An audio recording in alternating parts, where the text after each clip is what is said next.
President Cyril Ramaphosa will make his much-anticipated appearance at the Zondo inquiry tomorrow. Ramaphosa will have to answer to what he knew about alleged state capture as an ANC leader.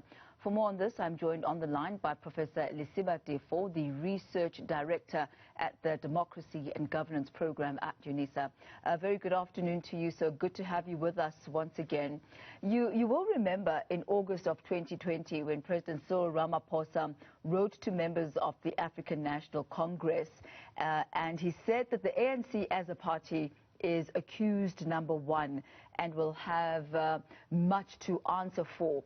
Do you believe that he will have to actually substantiate the statement that he made when he does appear at the Zondo Commission? At the end of the day, you're talking about a politician. Whatever he can give, he will give.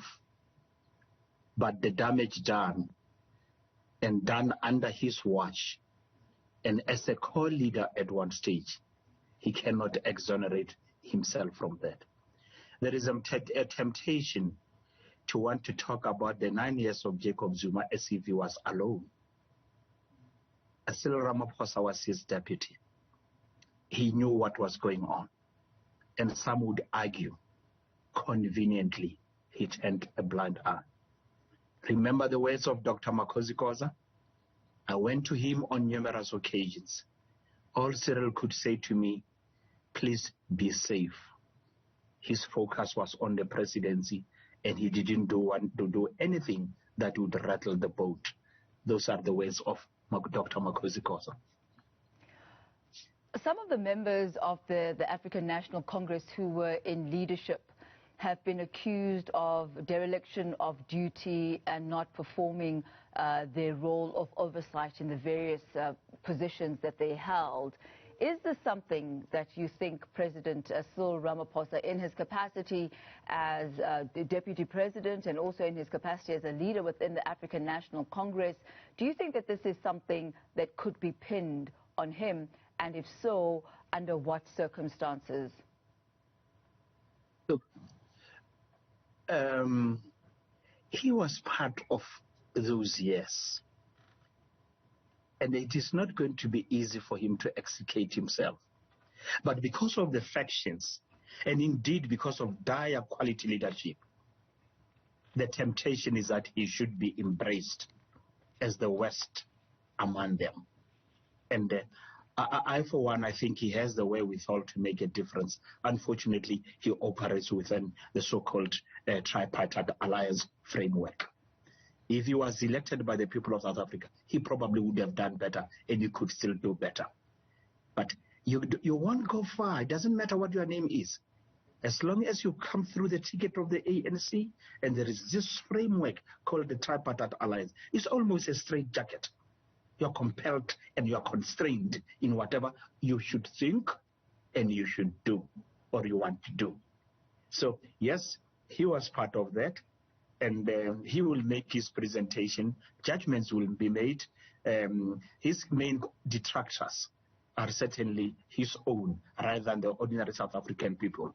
Yes, there are people with the reservations, but I think the West will always come from the supposedly people who should be supporting him.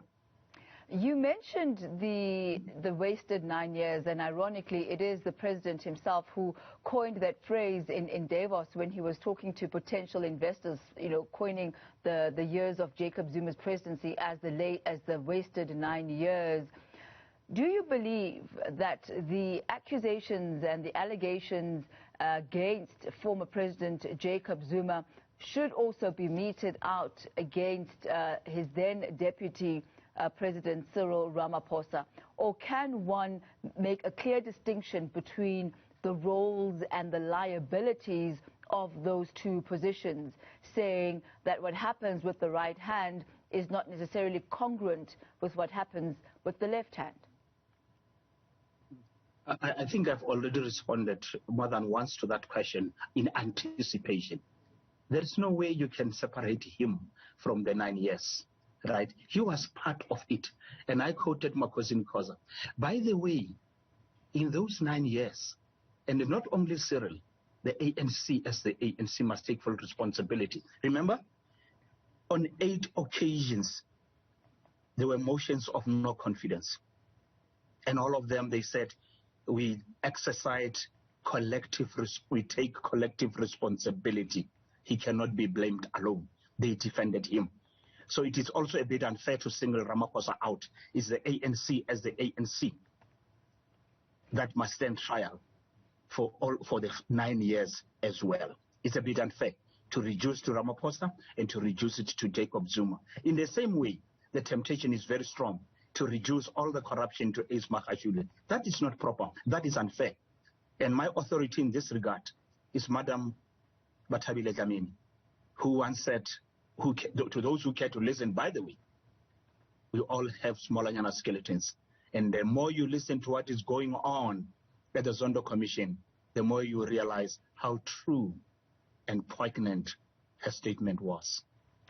In his evidence and giving testimony at the State Capture Commission, Brian Molefe did implicate former President, or rather did implicate current President Cyril Ramaphosa. Talk to us about the times when Cyril Ramaphosa was actually directly implicated throughout the State Capture Commission and what he would have to answer to in those regards.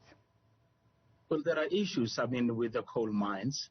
I think there is one fellow who was very much part of it at the time.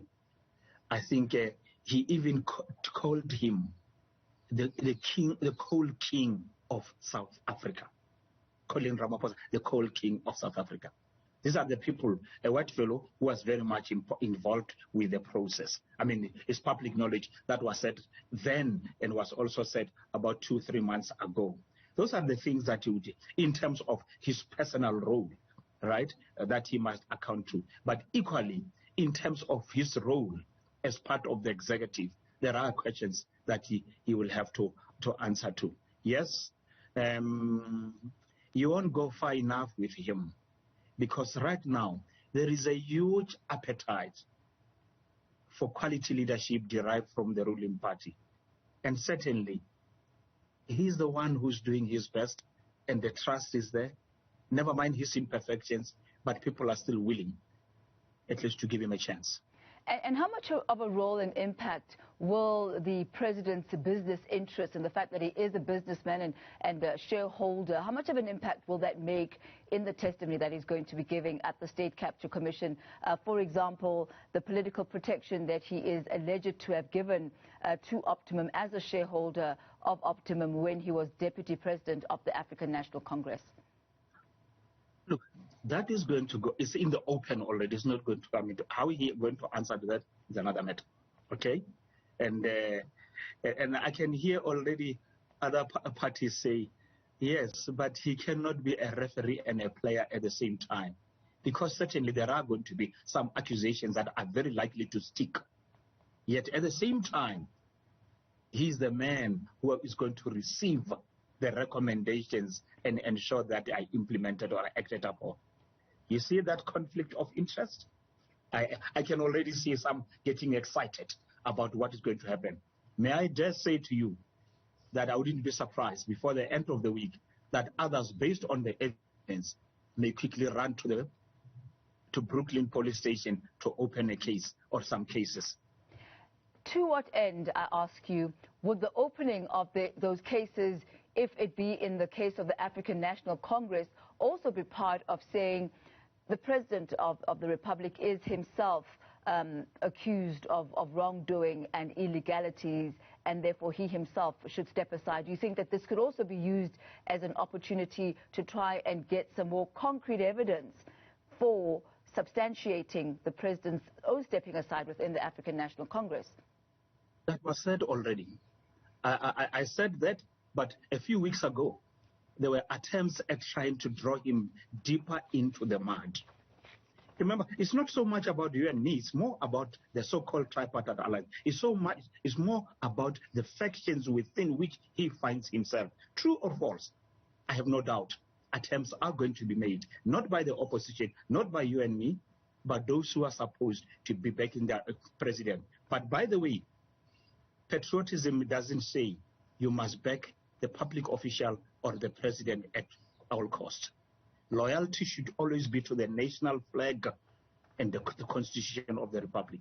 Therefore, I wouldn't necessarily blame those who would be doing that. If they do it out of their bona fides, so be it, and let him account. But the likelihood is that there will also be some from within the ranks of the tripartite alliance who will be playing politics. Professor Lisiba Tefo, thank you once again for your insight on this matter. Tomorrow we'll see the President, Cyril Ramaphosa, at the State Capture Commission answering questions related to the African National Congress. And then later on he'll also be talking about his role as a Deputy President of the country.